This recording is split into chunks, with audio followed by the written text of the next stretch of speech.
have as much of this world as you're going to get. Let's just be done with it. Let's be done with the agony of it.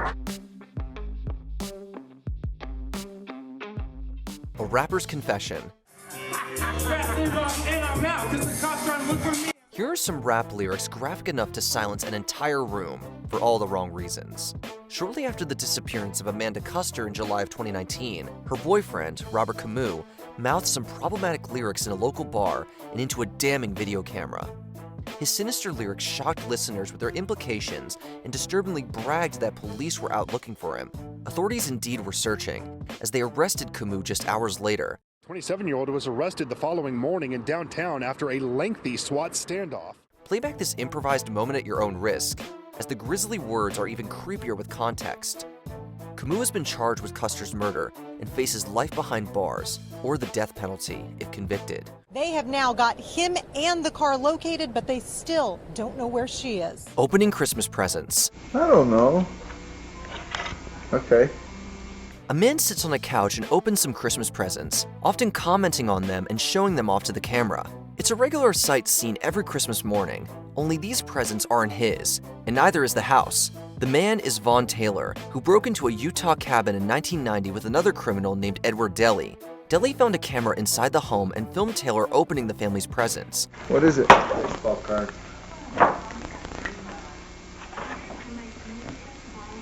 It's a terrifying prospect, but the story only gets darker from there. The two men attacked the homeowners when they returned, killing mother and daughter Beth Potts and Kay Tita, and shooting Tita's husband in the head. Taylor was sentenced to death, while Deli received a life term without parole. Okay. Next page. Killer on the Bridge. The original video, sketches of the suspect, a $225,000 reward, and more than 50,000 tips haven't led police to the girl's killer.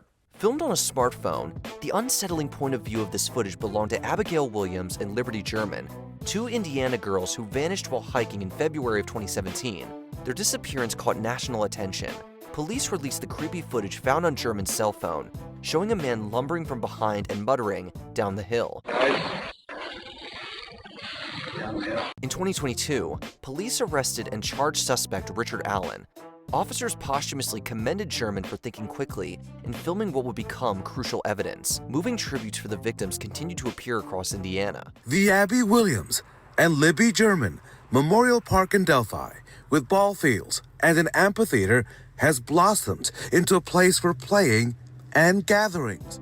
Chris Watts. They're doing their best right now to figure out if they can get a scent, see where they went. If they went on foot, they went in a car, they went somewhere. As this list will prove, killers have no qualms about going on the news and attempting to give Oscar-worthy performances. Chris Watts is one such killer. On the morning of August 13, 2018, Watts murdered his wife Shannon and their two children before disposing of their bodies at a remote site used for oil storage. Shannon was reported missing by her friend, leading the media to Watts' doorstep. Nicole called me when she was at the door, and that's when I came home.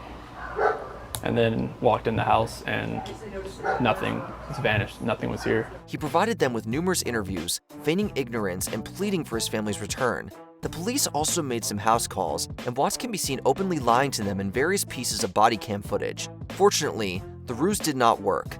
Watts was eventually caught and given 5 life sentences. Deputies, I would respectfully ask that you take this defendant into custody and have him serve the rest of his life in the Department of Corrections. Stalking the halls. It was a murder that haunted the city of Midlothian since 2016. We're talking about the killing of Missy Beavers 7 years ago today, and it's still unsolved. At approximately 4 a.m. on April 18, 2016, Midlothian, Texas resident Missy Beavers walked into the Creekside Church of Christ, where she conducted fitness classes.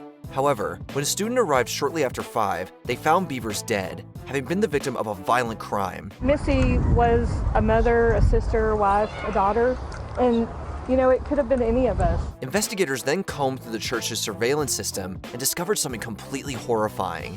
An individual in full SWAT gear was seen walking through the empty halls, opening various doors and carrying a weapon of some kind. It's believed that this person crossed paths with Beavers and committed the crime before fleeing. Unfortunately, The suspect has never been caught, despite a reward of $150,000. I know personally they have great investigators still working on the case. There's still a lot of manpower to go into this case. And I think the only way it will be solved is with the community's help. Israel Keyes kidnaps Samantha Koenig. From Jack the Ripper to John Wayne Gacy, murderers who seem to choose their victims at random both terrify and fascinate us, simply because they defy moral logic. A prolific criminal, Israel Keyes was a known arsonist, bank robber, kidnapper, and serial killer who claimed at least 3 lives, but likely many more. One of his confirmed victims was 18-year-old Samantha Koenig, who worked at a small coffee shop in Anchorage, Alaska. We did spend a fair amount of time talking about his crimes and his offenses as well, and those times were definitely very chilling to hear him talk about what he's done. Keyes kidnapped Koenig from the shop on February 1st, 2012, an act that was captured on its various security cameras. A terrified Koenig can be seen turning off the lights and talking with Keyes through the open window. He then climbs into the shop and ties up her hands before taking her away to his car. It was the last time Koenig was seen alive, as she was killed by Keyes the following day. He talked about the rush that he got out of it, the adrenaline and kind of the high from doing it, and I think, unfortunately, I think he enjoyed what he was doing. Stephen McDaniel. McDaniel admitted 4 years ago to killing and dismembering his Mercer Law School classmate and neighbor, Lauren Giddings. Similar to Chris Watts, Stephen McDaniel was confident enough to give an interview to the news. McDaniel killed his neighbor, Loria Giddings, on the morning of June 26, 2011, later dismembering her body and disposing of some of her remains in their apartment dumpster. Giddings was reported missing a few days later, and Georgia's WGXA interviewed McDaniel, who pretended to be concerned about her whereabouts. Yeah, Lauren was my neighbor. We're just trying to find out where she is at this point. I mean, no one has seen her since Saturday. McDaniel initially plays it cool until the reporter reveals that the discarded remains were found by investigators. With that shocking bit of knowledge, the killer's demeanor completely changes and he falls into an obvious panic. Are you okay, sir? I think I need to sit down. Okay. It wasn't long before he was charged with her murder and given a life sentence. The Bjork Stalker tapes. My name is Ricardo Lopez. It is January 14th, 1996. For 9 months in 1996, a pest exterminator named Ricardo Lopez documented his slow descent into madness. Lopez had developed an unhealthy obsession with the Icelandic singer Bjork and grew incensed when she began a relationship with English DJ Goldie. An irate Lopez then recorded a video diary chronicling his violent plot to kill Bjork with a letter bomb. And I will begin a documentation of my life, of my art, and of my plans. Like a real-life taxi driver, Lopez falls deeper and deeper into dangerous mania before mailing the bomb to Bjork's London home and shaving his head. He then took his own life on camera, hoping to be united with Bjork in the afterlife. Fortunately, police were able to intercept the letter bomb and it was safely detonated. At least I gave it 100% of an effort. Shalino Sanchez receives a threat. An influential Mexican singer, Shalino Sanchez, made headlines in 1992 after getting into a gunfight in Coachella, California. Sanchez was attacked on stage and defended himself with a gun, resulting in a wild shootout that left 1 person dead and 10 injured. But Sanchez didn't have long to enjoy his newfound fame, as he was killed just 4 months later. During a performance in the Mexican city of Culiacan, Sanchez was handed what many believe was a death threat. Sanchez can be seen reading the note and appears nervous, wiping his brow and looking around with concern.